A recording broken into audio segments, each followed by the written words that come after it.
COVID-19. Jom kita bantu rangsangkan ekonomi. Assalamualaikum warahmatullahi. Bismillah, wassalatu wassalamu ala rasulillah wa ala alihi wa sahbihi wa mawalah, amma ba'du.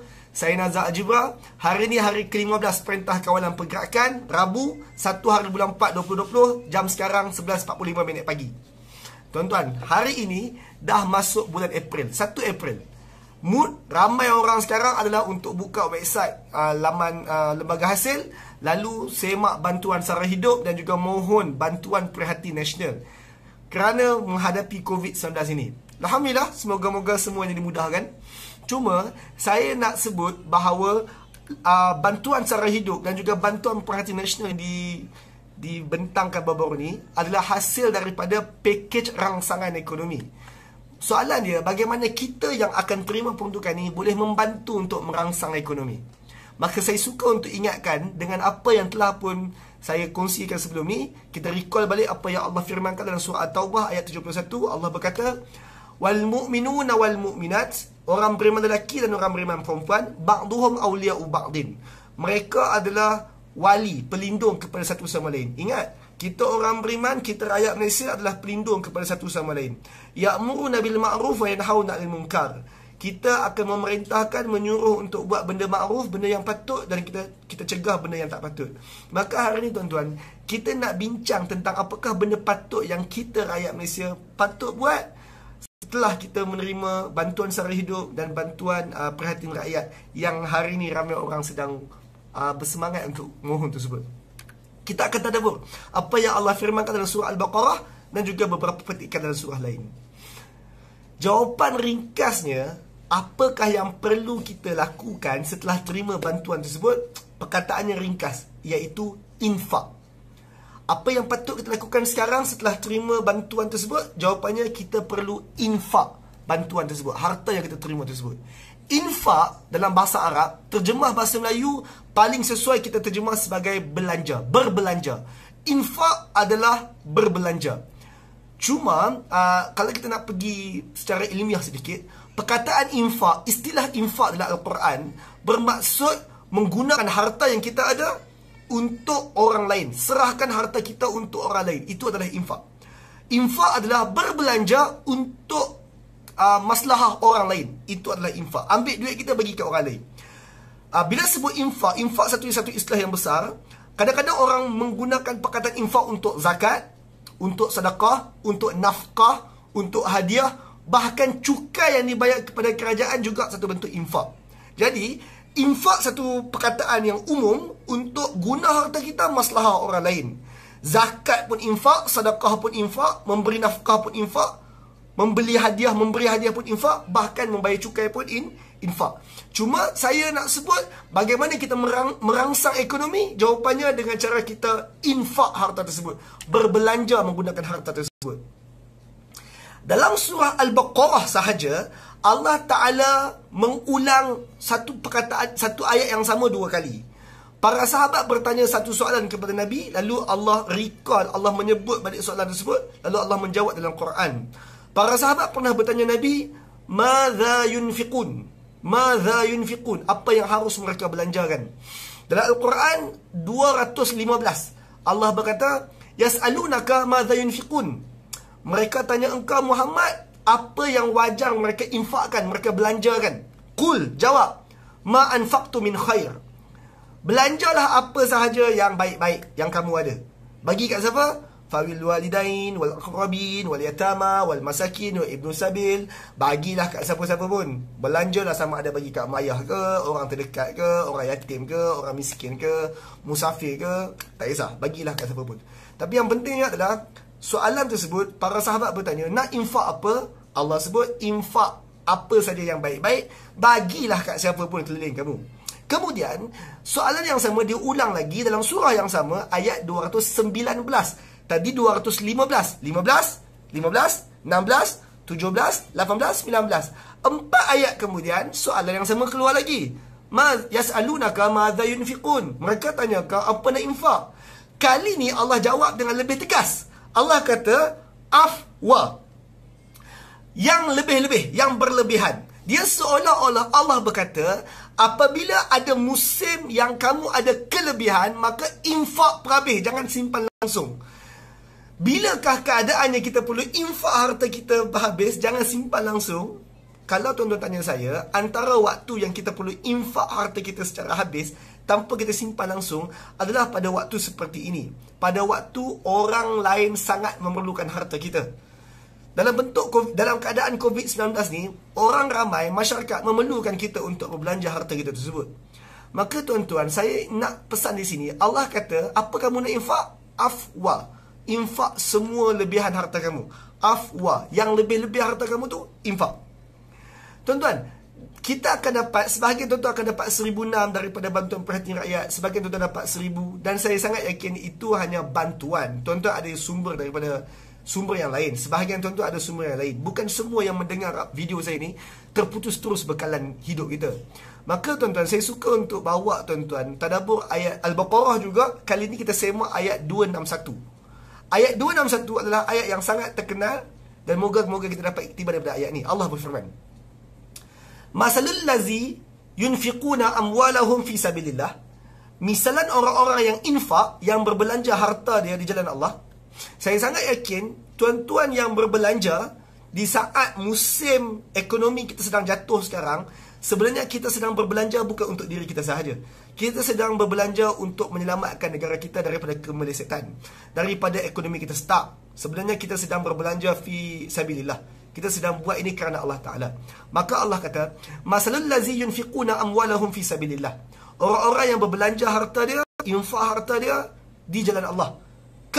Sama seperti Masali habbatin anbatat sab'a sanabil. Sama macam orang yang tanam biji benih. Siapa-siapa yang infak harta dia ni, sama macam orang tanam biji benih. Yang mana biji benih tersebut menerbitkan anbatat sab'a sanabil. Yang mana biji benih, sebiji yang kita tanam tersebut ibarat menumbuhkan 7 tangkai. Fi kulli sumbulatin mi'ata habbah. Yang mana setiap tangkai itu pula ada 100 biji benih baru. Kita tanam satu biji benih, ada 7 tangkai, setiap tangkai ada 100. Saya tahu sukar untuk kita rakyat Malaysia membayangkan tanam biji benih, sebab kita bukan orang yang bercocok tanam. So saya bagi dalam ayat yang mudah. Dia seolah-olah tuan-tuan belanja RM1, Allah kata RM1 yang tuan-tuan belanja tersebut, Allah mengembangkannya dengan 7 tangkai yang setiap tangkai ada RM100 pula. Bererti belanja RM1, tuan-tuan dapat pulangan sebanyak RM700. Saya ulang. Saya baca balik ayat dia. Kamasalil habbatin anbatat sab'a sanabil. Kulli sunbulah mi'ata habbah. Umpama satu orang tanam biji benih, tumbuh 7 tangkai, setiap tangkai ada 100 biji benih baru. Berarti, sesiapa yang infak, yang belanja harta dia di zaman gawat ini, macam dia belanja RM1, Allah bayar balik RM700. Belanja RM1, Allah bagi RM700. Ini bagaimana kita stimulate ekonomi, kita rangsang ekonomi. Tapi tuan-tuan, dalam Quran, Allah tak sebut belanja ringgit, dirham, dinar. Allah sebut belanja seperti tanam biji benih. Menanam biji benih ni tuan-tuan, satu perumpamaan yang besar dalam Quran. Kenapa? Kerana jom kita bincang hikmah. Kenapa infak berbelanja Allah misalkan dengan tanam biji benih. Satu, kos menanam biji benih, kos menanam adalah murah, bahkan kadang-kadang percuma. Saya nak maklumkan di sini, infak yang kita buat ni tak semestinya infak dalam jumlah yang besar.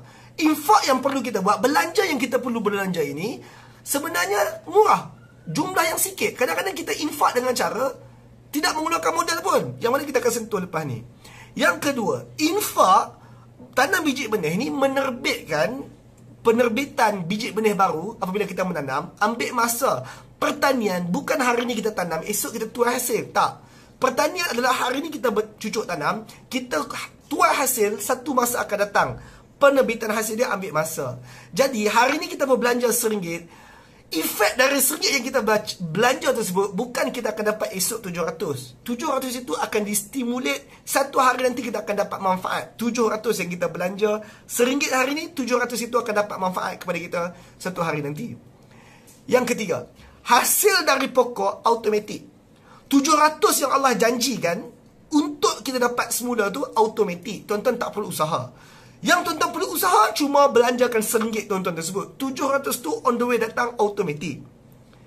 Tapi yang paling penting sekali, kalau tuan-tuan mendengar dengan baik ayat tadi, siapa yang berbelanja seolah-olah dia tanam sebiji benih. Allah tak highlight buah, Allah highlight biji benih. Dan biji benih tersebut mengeluarkan 700 biji benih baru. Tuan-tuan, adakah tuan-tuan makan biji benih? Tak, tuan-tuan makan buah daripada biji benih. Tapi saya nak highlight di sini, satu biji benih kita tanam akan mengeluarkan 700 buah. 700 buah tu akan keluarkan 700 biji benih baru. Berarti buah tersebut kita makan. Biji benih yang baru tu kita boleh tanam semula. Ini menariknya ekonomi Quran. Quran berkata, kamu sumbang belanja RM1 hari ni, dapat balik buah bersama dengan biji benih baru. Buah kamu makan, biji benih tanam balik. Biji benih boleh kita belanja balik. Biji benih kita boleh stimulate ekonomi baru. Hasil dari pokok itu, hasil daripada 700 yang kita akan dapat tersebut, boleh menghasilkan biji benih baru. Ini berarti bukan Allah menjanjikan RM1 kamu tanam, satu biji benih kamu tanam, kamu akan dapat RM700 pulangan. Allah sebenarnya tidak menjanjikan demikian. Allah menjanjikan kita akan dapat infinity. Hasil dari pokok, hasil daripada RM1 yang kita tanam, dia akan berterusan secara infinity, non-stop. Ajrun ghairu mamnun, ganjaran tak putus-putus. Tetapi tuan-tuan, kenapa Allah sebut 700 tadi? Dia seolah-olah Allah menjanjikan RM1 yang kita belanjakan dapat 700 semula pulangan. 700 itu seolah-olah minima. Tuhan akan bagi balik. Potensi sebenar lebih daripada 700. Sebab itu bunyinya Allah Ta'ala membandingkan ekonomi kita, belanja RM1 dapat balik 700. Bukannya dapat balik 700. Tapi Allah tak sebut RM700. Allah sebut 700 biji benih. Biji benih yang 700 ni kita boleh labur semula, rangsangkan semula ekonomi di masa hadapan. Jadi tuan-tuan, saya sangat memohon agar bantuan apa pun yang kita dapat lepas ni, jangan simpan. Belanja, stimulate ekonomi kita. Ingat, RM1 kita belanja, kita secara peribadi akan dapat pulangan RM700 semula. Janji Allah Ta'ala. Di akhir ayat 261 Allah berkata, Wallah yudha'ifu liman yasha. Allah Ta'ala melipat gandakan bagi siapa saja yang dia nak. Ya, RM1 yang kita belajar tersebut, Allah boleh lipat gandakan bagi siapa saja yang dia nak. Wallahu wasi'. Mustahil ke Allah nak buat macam tu? Sangat tak mustahil. Wallahu wasi'. Allah ni maha luas. Dia maha kaya. Alim, dan Allah maha tahu. Allah tahu bagaimana nak mendatangkan semula manfaat RM700 daripada RM1 yang kita belanjakan tersebut. Sekarang kita bincang praktikal. Bagaimana di musim PKP ini, di musim sumber ekonomi kita terhad ini, bagaimana kita boleh bantu stimulate ekonomi? Bagaimana kita boleh infak? Tuan-tuan, pertama saya bagi beberapa contoh. Satu, apa saja jumlah harta yang kita ada sekarang, jangan terlalu berjimat. Saya tak sebut membazir, saya tak sebut jangan berjimat, saya kata jangan terlalu berjimat. Berbelanjalah macam biasa, belilah macam biasa, terutama sekali barang dapur tuan-tuan. Beli barang dapur tuan-tuan macam biasa, makan seperti biasa, jangan terlalu berjimat. Kalau tuan-tuan mampu untuk beli beras, beli beras. Kalau tuan-tuan mampu untuk menyediakan 2 lauk sehari, sediakan 2 lauk sehari. Jangan terlalu berjimat, jangan. Kalau tuan-tuan terlalu berjimat, tuan-tuan tak infak. Jangan terlalu berjimat. Beli macam biasa. Bukan setakat beli barang keperluan, tuan-tuan juga boleh menyumbang dengan cara yang kedua, beli juga barang yang kita anggap sebagai kemahuan. Beli juga barang kemahuan. Oh maaf tersilap sebut. Beli juga barang kemahuan. Contoh bahan kemahuan, barang kemahuan. Kalau tuan-tuan beli beras, saya boleh anggap beras itu adalah barang keperluan. Tuan-tuan beli roti, saya anggap roti itu barang keperluan. Tapi tuan-tuan, untuk stimulate ekonomi, tuan-tuan beli juga barang yang kita anggap kemahuan. Seperti, ada di tengah jalan tersebut, kawan kita yang menjual keropok lekor. Belilah keropok lekor mentah dia tu, balik goreng kat rumah. Beli. Ataupun, dia menjual buah-buahan macam mangga, jagung. Mangga, jagung ni tak makan pun tak apa, dia bukan keperluan. Tapi, untuk stimulate ekonomi, beli. Meskipun ia barang kemahuan. Dan sekali-sekala tuan-tuan belilah KFC, McDonald, beli. Sebab apa? Sebab stimulate ekonomi tersebut. Jangan terlalu berjimat, beli macam biasa. Dan sekali-sekala beli juga barang-barang, bahan-bahan kemahuan. Stimulate ekonomi. Mungkin tuan-tuan anggap kata, ish, aku rasa sekarang tak perlu beli KFC kot. Jangan. Sebab apa? Sebab belilah KFC kerana Allah Ta'ala. Infak, stimulate ekonomi. Mungkin tuan-tuan rasa, aku tak perlu beli kot buah mangga dengan keropok leko yang kawan kita jual tu. Jangan. Beli. Supaya apa? Supaya kita stimulate ekonomi. Infak kerana Allah Ta'ala.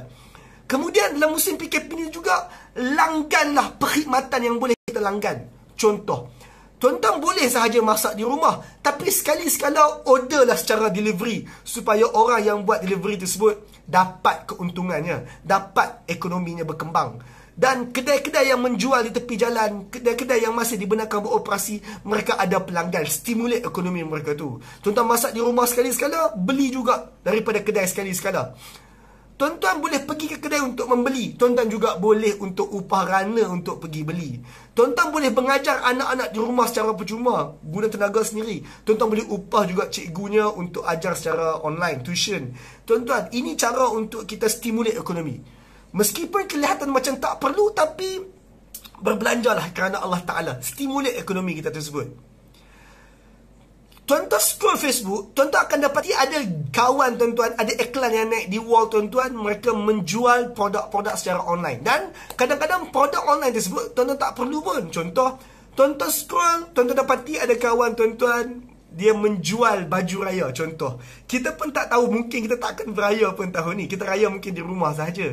Silap-silap semayang raya pun kita tak pergi. Silap-silap kalau kita beli baju raya pun, kita hanya akan gantung kat rumah saja. Mungkin otak kita kata tak perlu kot beli baju raya tersebut. Tapi tuan-tuan, kenapa kawan kita tersebut meniaga baju raya? Kerana saya sangat yakin dia sedang berusaha untuk cari rezeki. Dan dia dah ada stok baju raya, dia jual baju raya tersebut. Kalau kita ada lebihan rezeki, belilah baju raya tersebut. Meskipun mungkin tuan-tuan rasa tuan-tuan tak akan pakai, belilah, bantu sahabat kita, stimulate ekonomi. Ada sahabat kita jual skrin pelangsing sebagai contoh. Tuan-tuan tak perlu pun skrin pelangsing tersebut, kerana tuan-tuan tak kisah kalau gendut sikit waktu PKP ni, ataupun tuan-tuan memang dah kurus, belilah juga. Tuan-tuan ada rambut, kawan tuan-tuan jual krim pelebat rambut, belilah, tak ada masalah. Meskipun tuan-tuan tak guna, belilah, membantu ekonomi dia bergerak. Itu cara kita stimulate ekonomi. Belanja, belanja, belanja. Belanja dan belilah sahabat kita tersebut, daripada sahabat kita tersebut, lillahi ta'ala, kerana Allah Ta'ala, fi sabilillah. Kemudian tuan-tuan, bila tuan-tuan berbelanja sehari dua ini, kalau dulu tuan-tuan jenis orang yang pergi ke Tesco, ke Giant, ke pasar raya besar, tak salah kalau tuan-tuan masih lagi pergi dan menjadi pelanggan mereka. Mereka juga perlukan pelanggan. Tapi tuan-tuan, stimulatelah ekonomi dengan cara beli dari beberapa pihak. Maksudnya, jangan semata-mata beli daripada Giant, Tesco. Belilah juga daripada kedai Pak Mat tepi jalan, kedai Cik Kiah yang ada kat hujung jalan. Beli juga daripada mereka. Mereka tu SME, syarikat kecil dan sederhana. Beli daripada mereka. Dan kalau tuan-tuan nak membeli daripada kedai tepi jalan, jangan beli dari satu kedai. Belilah daripada 2-3 kedai yang berbeza. Stimulate ekonomi. Beli beras daripada kedai Pak Abu, beli gas daripada kedai asing, beli sayur daripada kedai Maniam. Ini cara untuk kita stimulate ekonomi kita supaya ekonomi berkembang. Belanjalah lillahi ta'ala, fi sabilillah. Untuk Allah, untuk berjuang jalan Allah. Kita semua adalah frontliner untuk bidang ini. Dan tuan-tuan, bila saya sebut berbelanja, saya tak bermaksud tuan-tuan boleh membazir. Benda-benda yang kelihatan mewah, kemahuan-kemahuan yang kelihatan mewah, boleh stop sekejap kot. Tadi saya sebut beli KFC, tapi saya tak maksudkan beli KFC setiap hari. Boleh tuan-tuan beli pizza, tapi janganlah beli pizza pantang 3 hari beli pizza. Sabarlah. Tuan-tuan stimulate ekonomi supaya ekonomi berkembang, ekonomi bergerak.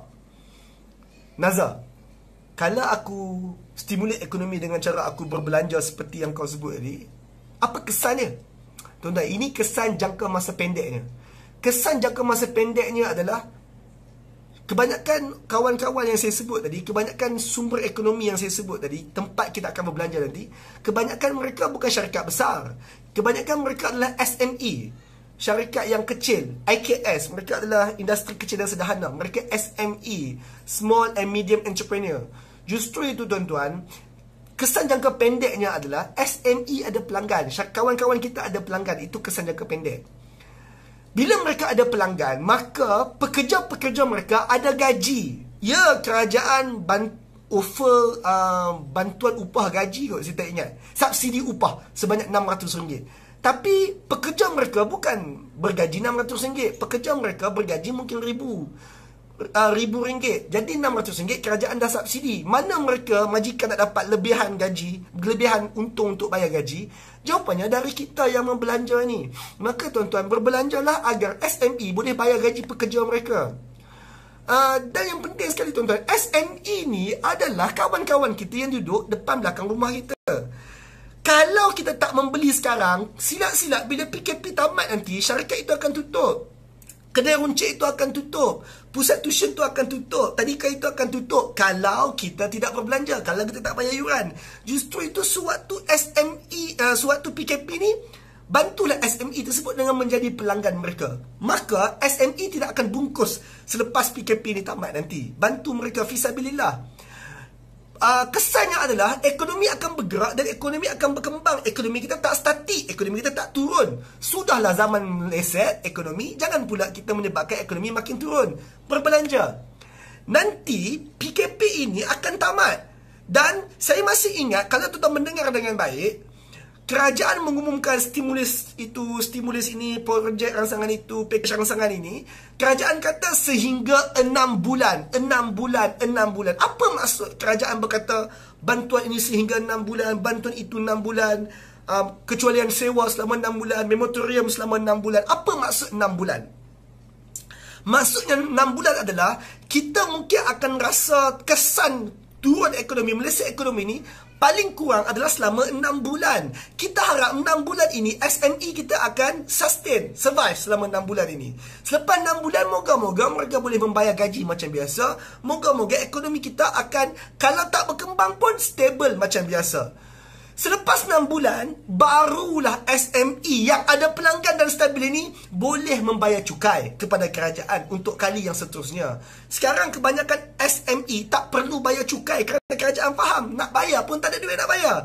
Maka selepas PKP ni tamat, selepas 6 bulan, SME yang masih dan boleh berkembang ini boleh semula membayar cukai. Kerajaan yang telah pun memberi stimulus package ini boleh semula mengkutip cukai daripada rakyatnya, terutama sekali daripada SME selepas PKP tamat. Kalau kita tak bantu SME sekarang, kalau kita tak berbelanja harta kita sekarang, bagaimana kerajaan nak kutip cukai satu hari nanti? Kutip cukai bukan satu benda yang buruk.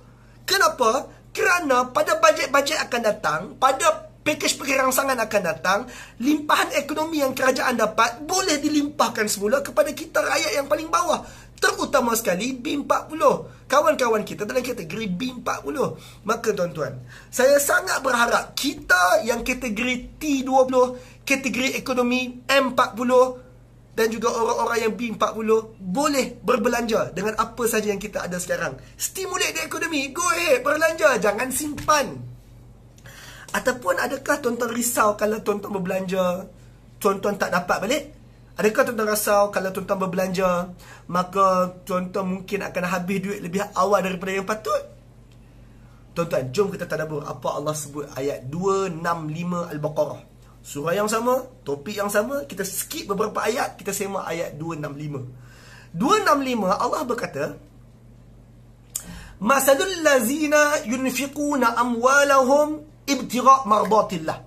Sesiapa yang belanjakan harta dia, infak harta dia kerana ibtira' mardatillah, kerana mencari wajah Allah Ta'ala. Tuan-tuan, misalan orang yang stimulate ekonomi, dia belanja harta dia kerana nak mencari redha Allah. Ingat tuan-tuan, kita stimulate ekonomi ini fisabilillah, buat kerana Allah Ta'ala. Bila kita stimulate ekonomi ini buat kerana Allah Ta'ala, Allah sebut apa kepada orang yang macam ni?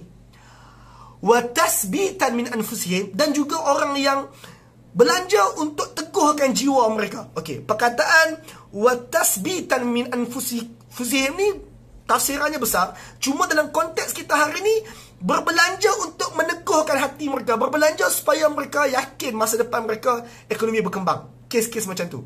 Okey, kita semak balik. Misalan orang yang belanja harta dia kerana wajah Allah, mencari wajah Allah, dan juga kerana nak teguhkan diri dia sendiri. Apa Allah sebut kepada orang macam ni? Kamasalin jannatin birabwatin. Mereka ni adalah seperti sebuah kebun di tanah tinggi. Orang ni ada kebun di tanah tinggi. Tuan-tuan ingat tak tadi Allah sebut tanam satu biji benih, tanam RM1, Allah balas balik 700. Tapi sekarang tuan-tuan, Allah kata orang yang tanam RM1 tersebut, tanam satu biji benih tersebut, tapi dia buat betul-betul kerana Allah fisabilillah, dan buat kerana meneguhkan diri dia. Orang ni macam ada kebun di tanah tinggi. Bila saya sebut ada kebun di tanah tinggi, kebun di tanah tinggi ni tanam satu biji benih ke? Tak. Orang ini Allah beri perumpamaan seolah-olah dia bukan tanam RM1, bahkan RM1 dia dah berkembang jadi kebun. Dan kebun dia bukan dekat Petaling Jaya, kebun dia di tanah tinggi, macam di Cameron Highland, macam di Genting Highland. Tempat-tempat tanah tinggi ni tuan-tuan, kalau kita bercucuk tanam, hasilnya luar biasa hebat. Allah berkata, asabaha wabil fa'atat ukulaha di'fain. Lalu oleh sebab orang ni berbelanja betul-betul kerana Allah, berbelanja kerana untuk teguhkan diri dia sendiri, seolah-olah dia ada kebun dekat tanah tinggi, asabaha wabil. Kebun dia di tanah tinggi itu dilimpahi hujan lebat. Fa'atat ukulaha di'fain. Hasilnya 2 kali ganda. Tuan ingat tak? Tanam RM1 dapat 700. Sekarang Allah kata RM1 itu bukan setakat RM1. Sekarang jadi kebun. Dan kebun dia bukan setakat keluarkan 700. Allah kata hasil 2 kali ganda. Kenapa? Kerana kita yakin, orang ini yakin bahawa RM1 dia boleh menghasilkan 700 balik stimulus ekonomi. Allah jamin kepada orang macam ni, macam ada kebun di tanah tinggi, hasilnya berganda. Dan tuan-tuan, Allah sambung di dalam ayat yang sama, wa illam yusibha, hasil dia tu kalau bukan 2 kali ganda pun, kalau hujan lebat tak turun pun untuk di tanah tinggi tersebut, wa bil fatal, at least tetap disiram embun, tetap juga ada hasil kalau bukan 2 kali ganda pun. Saya nak maklum kata di sini, yakinlah RM1 yang kita belanjakan Allah ganti balik stimulus ekonominya RM700. Itu sahajakah? Tak. Allah kata berganda-ganda, bukan setakat 700, berganda-ganda. Poin dia di sini adalah tuan-tuan stimulitlah ekonomi dengan terus berbelanja. Yakinlah bahawa limpahan ekonomi setelah kita berbelanja akan sampai dekat kita balik. Wallah bima ta'maluna basir. Allah melihat apa yang kita buat.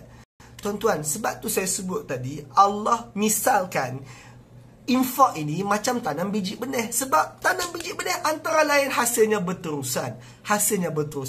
Maka saya seru tuan-tuan, terutama sekali dalam kategori ekonomi T20 dan juga M40, ayuh kita berbelanja, stimulus ekonomi kita. Jangan kita ambil harta tersebut, simpan. Menyimpan harta tidak menyelamatkan masa depan kita. Kita berbelanja, stimulus ekonomi kita. Maka tuan-tuan, saya nak akhiri dengan apa yang Allah sebut dalam surah Al-Ankabut. Saya pernah membaca ayat ini, saya sebut sekali lagi. Ayat 62 Allah berkata, Allah yabsutu rizqan lima yasha' min ibadihi wa yaqdir. Allah yang melapangkan harta, melapangkan rezeki bagi hamba dia yang dia nak, dan Allah juga yang menghadkan rezeki bagi hamba dia yang dia nak. Maka tuan-tuan, kalaulah tuan-tuan B40 tak boleh nak berbelanja macam saya sebut tadi, tak apa, sabarlah, Allah akan lapangkan rezeki kita. Kalau tuan-tuan M40 tak boleh berbelanja seperti yang saya sebut tadi, maka tuan-tuan berbelanjalah juga sekadar dan semampunya. Sebab apa? Sebab Allah luaskan rezeki siapa dia nak, dan Allah sempitkan rezeki siapa dia nak. Dan kalau tuan-tuan T20, takkan tak boleh belanjalah. Tuan-tuan T40 kan. Dan kalau tuan-tuan T20 tapi kedekut, simpanlah harta tersebut. Tuan-tuan M40, simpan harta tersebut. Ingat, Allah luaskan rezeki siapa dia nak, Allah sempitkan rezeki siapa dia nak. Jangan sampai tuan-tuan yang sekarang M40 menyimpan harta, tuan-tuan yang T20 menyimpan harta tak mau belanja. Jangan sampai Allah sempitkan rezeki tuan-tuan. Allah berhak. Di saat Allah memberi rezeki kepada tuan-tuan, tuan-tuan tak belanja, buat apa Allah bagi lagi rezeki di masa hadapan? Belanjalah rezeki yang ada sekarang. Bantu stimulus ekonomi. Moga-moga Allah akan lapangkan lagi rezeki kita yang M40 ni dan T20 tersebut. Dan semoga-moga kawan-kawan kita yang B40 dapat limpahan. Next time mereka pula akan memberi dan berbelanja lebih daripada yang sepatutnya, lebih daripada yang selalu mereka buat. Maka tuan-tuan, ayuh berbelanja, ayuh stimulus ekonomi. Dan saya ingin seru lagi tuan-tuan untuk sama-sama infak, sama-sama menyumbang ke tabung bantuan bencana negara yang dikelola oleh kerajaan, Bank Muamalat. Nombor akaunnya ada dekat description video saya ni. Maka tuan-tuan, jom kita stimulate ekonomi. Wallahu alam. Assalamualaikum warahmatullahi wabarakatuh. Jumpa lagi di perkongsian akan datang.